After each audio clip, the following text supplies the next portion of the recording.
Senata Agung Prabu Kunto. Sida ing Allah bebek jibeking galih. Angundha Dewamra Genya 70.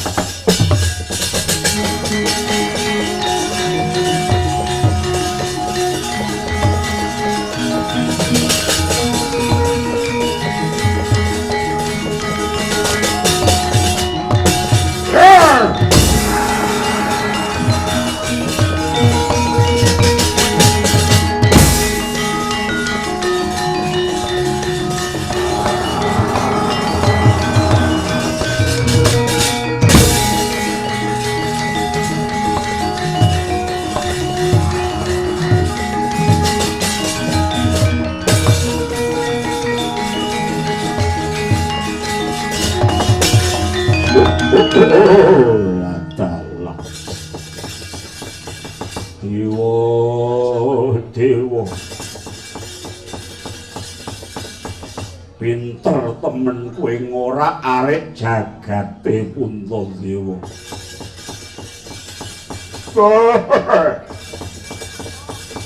Lumaing bumi kureping langit lamun tana wanudya kang setya bektine menyang kakung kaya Drupadi genep nangka 3. Pangrasaku tentrem sak jagat iki Drupadi.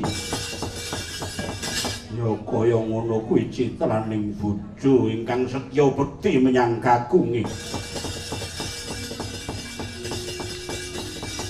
Mula wong wadon yen wis winengku kakung iku jenenge garwa sikaraning jiwa jarwa dosake mengkono.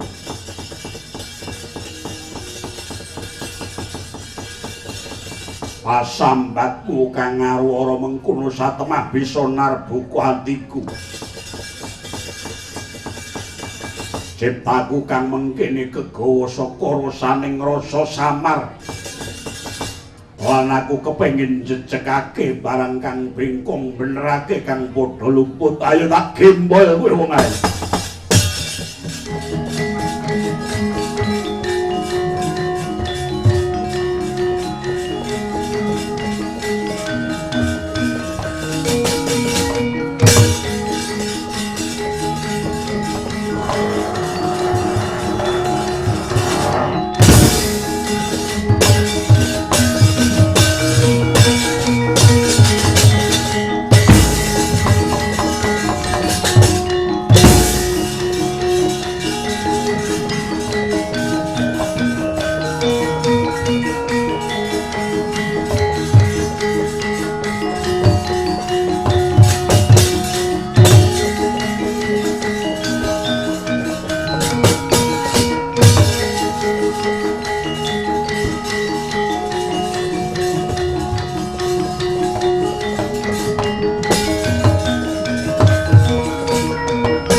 Besok amendemo baris baris kang prayet prayo saronto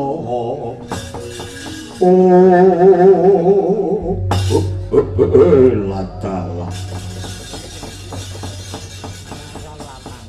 ana bocah kok bagus-baguse kaya ngono.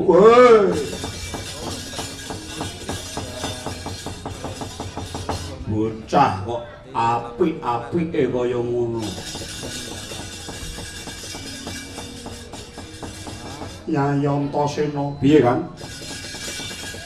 Ora pati nduga mono layak swara gumuruh jroning sanggar paranggatan ilmune ana raksasa ingkang semono gedene. Apa yen ngono negara Ngamarta klebon maling aguna? Ayo para gaging aku apa yaksa sapa kang dadaran. Ladalah. Yen kowe takon marang aku ya aku iki buta ing kandhang langit kemul mega.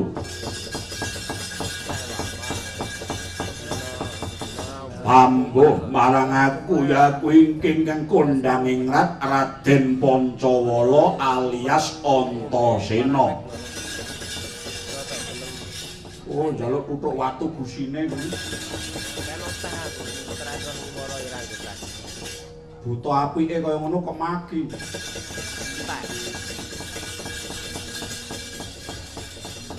Ya, aku putra Ngamarta Raden Pancawala. Ya, aku Antasena. Kowe sapa? Aku Dewa Amral. Dewa Amral? Iya. Aku tinanggenah njaga kawilujenganing para pepundhen ingkang padha tarak brata mahas ing asepyana madaning sanggar palanggatan. Nanging tinemune bareng kowe mapan ana ing kene pepundhenku Pandhawa ora katon kalebu Kanjeng Ibu. Mesti mbok pangan. Iya. Enggak.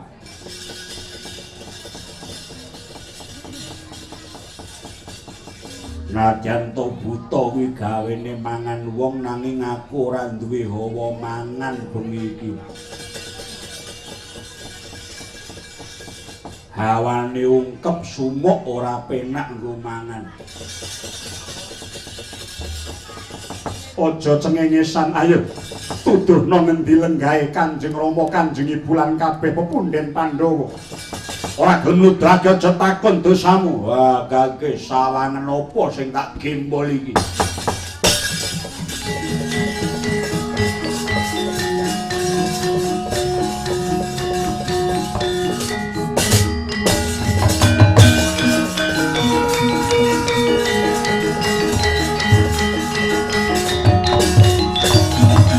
Manuk semaning jalanan buta ora tata. Kowe wanuh paning gimbal Kanjeng Ibu. Ayo mbok balekake apa ora? Ora susah kok kan gunung sing tanpa guna. Kebruke nggon wae. Rancap kegaman Yai.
Gene.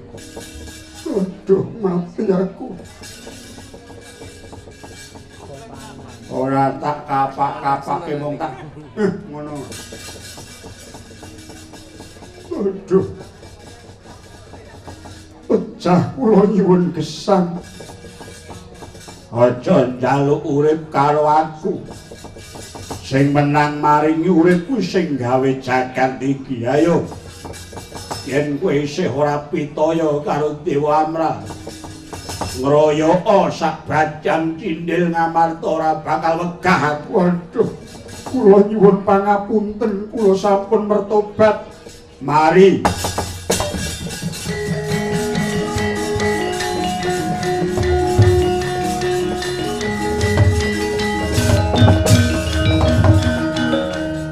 Nyuwun pangapunten Sang Dewa Amral. Kowe percaya karo aku? Inggih, kula pitados.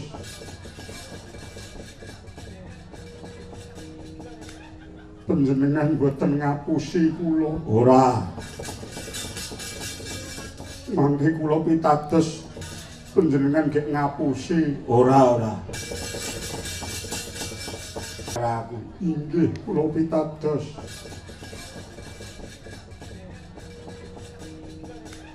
Panjenengan boten ngapusi kula. Ora. Mangke kula pitados panjenengan gek ngapusi. Ora. Kowe ora tak kongkon melu aku terus tak tarik duit. Terus kowe tak apusi. Ora ngono kuwi aku. Inggih. Kowe melu aku tenan? Inggih, kula nderek paduka Sang Dewa Amral. Yo tontonan. Dewi Drupadi iki mbokmu. Inggih. Kelong apane tak gember, ingetno. Geten wae ora. Waduh Kanjeng Ibu lenggah wonten mriku Ibu. Iya nggih. Aku malah penak ana kene. Katon yen semeleh rasaku ora ana penandang kang sinandang anane mung nikmatmu pangaku lho. Kuwi nderek karo Sang Dewa Amral iki yo nggih. Inggih kula nderek Ibu. Nek kowe melu kene neng mburi kene.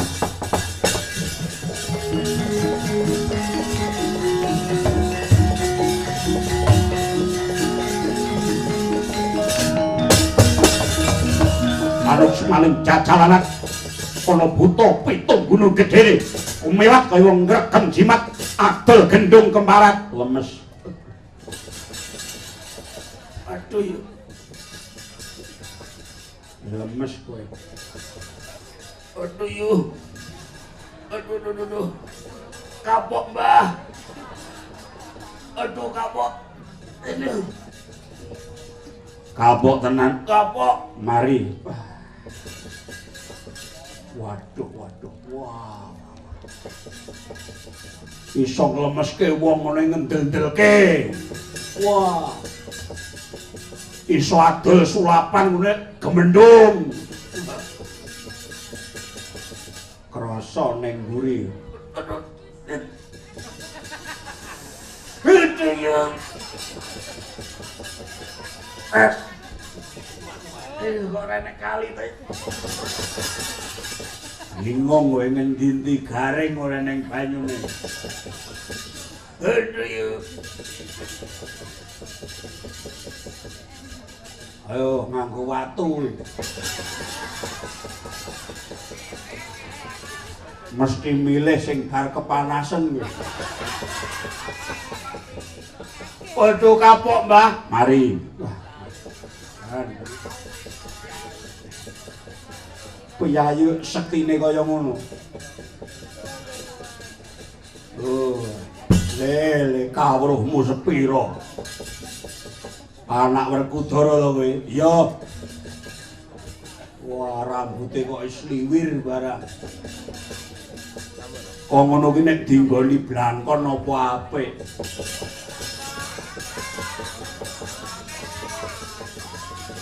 Wong lurah kok disliwir. Aja ngenyek to, Mbah. Kanggo patuladan aku iki wong tuwa sing kena kanggo conto. Arep rambutku wis putih. Ning lak pantes dipundi-pundi. Kapok, Mbah, kapok. Kapok tenan, kapok. Manuta ya di. Loh. Kakang Pancawala wis melu. Wis. Aku rumangsa ora kecunggah tanding kelawan Sang Dewa Amrat. Wah. Nyuwun pangapura Mbah yen ngono aku nderek sampeyan, Mbah. Kowe tak jarwani.